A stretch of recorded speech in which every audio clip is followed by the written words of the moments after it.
আসসালামু আলাইকুম ওয়া রাহমাতুল্লাহি ওয়া বারাকাতুহু। মুমিন মুসলমান বন্ধুগণ, আজকে লাইভে হাজির হয়েছি কিছু গুরুত্বপূর্ণ কথা নিয়ে। জাদুগ্রস্ত ব্যক্তি চিনার উপায়, জাদুর লক্ষণ, আপনার শরীরে কেউ জাদু করেছে কিভাবে চিনবেন সেটা চেনার উপায় ইনশাআল্লাহ বলবো। প্রথমত, জাদু করে থাকে তান্ত্রিক কবিরাজের মাধ্যমে, এবং এই জাদুটা করে হচ্ছে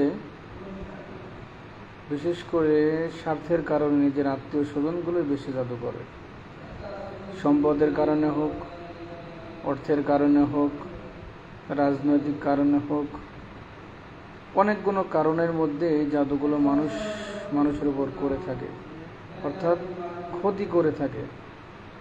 অনেক সময় দেখা যায় অনেক রোগী এরকম বান মেরে থাকে তার শরীরে, যে বান মারলে সে মারা পর্যন্ত যায়।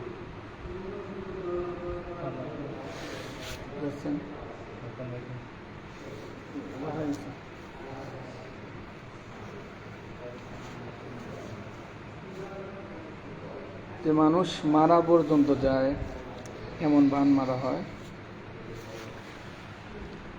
রাসূল সাল্লাল্লাহু আলাইহি সাল্লাম যারা জাদু করে তাদেরকে রাসূল সাল্লাল্লাহু আলাইহি সাল্লাম পছন্দ করেন না। গাড়ি বলবো কি যাবো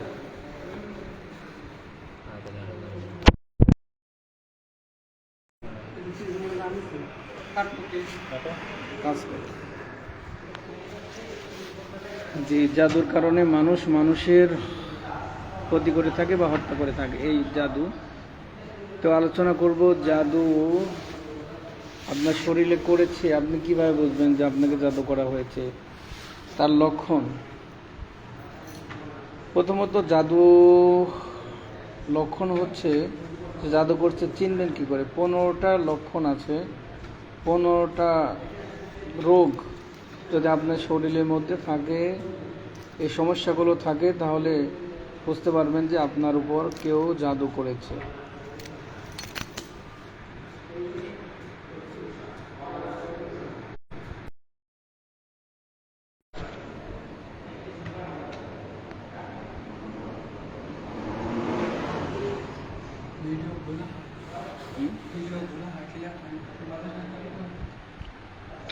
প্রথম হচ্ছে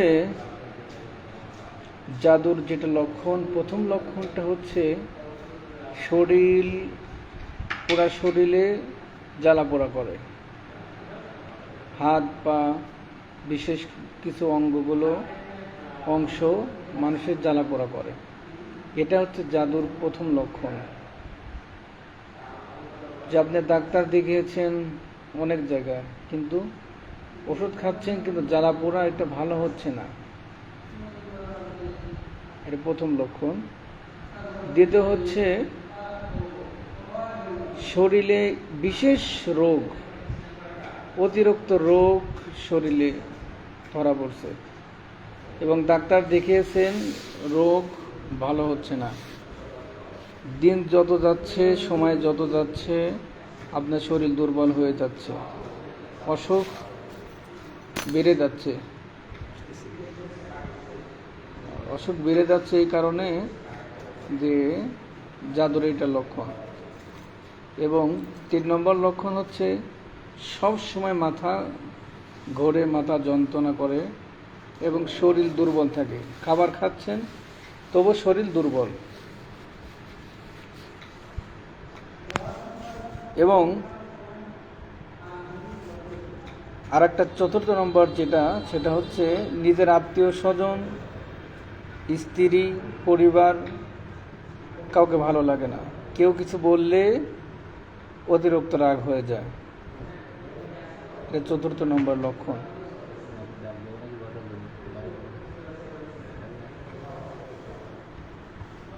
তো আরও লক্ষণগুলো আছে ইনশাল্লাহ, 4টে লক্ষণ জানানো হলো, আরও প্রায় 10-11টা লক্ষণ আছে ইনশাল্লাহ। পরবর্তীতে যখন লাইভে আসবে ইনশাল্লাহ জানাবো। তো এই লক্ষণগুলো যাদের মধ্যে আছে অবশ্যই বিলম্ব না করে, অনেকে হয়তো মুদাব্বির বিশ্বাস করে না, জারফও বিশ্বাস করে না, কিন্তু ডাক্তার দেখাচ্ছে কোনো লাভ হচ্ছে না। বাংলাদেশ ইসলাম মাদ্রাজ চলে যাচ্ছে বিভিন্ন দেশে, কিন্তু কোনো লাভ হচ্ছে না, দেখা যাচ্ছে এমন সময় মৃত্যুবরণ করতেছে। ওই জন্য অবহেলা না করে ভালো কোনো মুদাব্বির, মসজিদের ইমাম সাহেব বা যারা ভালো জারফও করতে পারে মুদাব্বির লাইনে, কবিরাজ একটা জিনিস, মুদাব্বির আর একটা জিনিস।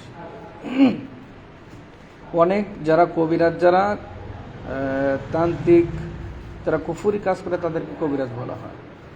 আর যারা মুদাব্বির রুকাইয়া করে, কোরআন সুন্নাহ অনুযায়ী জারফু করে, তাদেরকে মুদাব্বির বলা হয়। ওই জন্য যারা কোরআন সহি অনুযায়ী, কোরআন সুন্নাহ অনুযায়ী যারা কাজ করে, তাদের কাছে গিয়ে আপনার লক্ষণগুলো বলবেন, হুজুর আমার এই সমস্যা, তাহলে ইনশাল্লাহ আপনাকে দেখায় দেবে। আমরা যেমন যে কোনো রোগ হলে, মানসিক রোগ হোক, ডাক্তারি রোগ হোক, কোনো মানুষ ক্ষতি করছে, ছবি দিলে, নাম ঠিকানা দিলে ইনশাল্লাহ আমরা দেখে দিই যে কী অবস্থা। আমরা নিয়ামতপ্রাপ্ত মানুষের মাধ্যমে ওইটা আমরা দেখি, দেখার পরে যে রোগী তাকে জিজ্ঞাসা করি যে ভাই এ কথা বলছে, বা তার সাথে সরাসরি কথা বলায় দেই বা ভিডিও দেখায় দেই। সে যদি বলে হুজুর যে কথাগুলো বলছে অ্যাকুরেট, আমার সাথে মিল পড়ছে, তখন আমরা ট্রিটমেন্ট করি।